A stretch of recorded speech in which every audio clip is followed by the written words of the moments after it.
भाई लोग नमस्कार। जी हाँ दोस्तों, आज की वीडियो में हम बात करेंगे सुपरस्टार प्रमोद प्रेम यादव जी के आने वाले अपकमिंग सॉन्ग के बारे में। तो भाई लोग वीडियो को लास्ट तक जरूर देखिएगा, साथ में वीडियो को एक लाइक और चैनल को सब्सक्राइब करके घंटी वाले बटन को प्रेस करिए। चलिए गाइस, वीडियो को शुरू कर लेते हैं, हम जानते हैं गाने के बारे में। तो दोस्तों बता दूँ, वेब म्यूजिक से काफ़ी ब्लास्ट लेवल का गाना आप लोग के बीच में आ रहा है। जी हाँ दोस्तों, आप लोग को पता ही होगा प्रमोद प्रेम यादव जी का एक से एक ब्रांडेड सॉन्ग आते ही रहता है डेली। तो फाइनली आप लोग के लिए बहुत बड़ा गाना रिकॉर्ड किया गया। गाना को टाइटल का भी खुलासा नहीं किया गया है।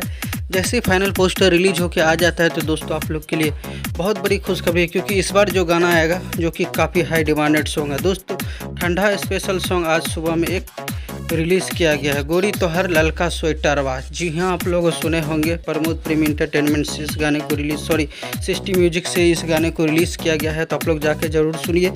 और साथ में बड़ा धमाका वेब म्यूजिक के लिए अगला प्रोजेक्ट लेके आ रहे हैं प्रमोद प्रेमी यादव जी। तो आज का वीडियो में गाइस इतना ही था, मिलते हैं फिर से।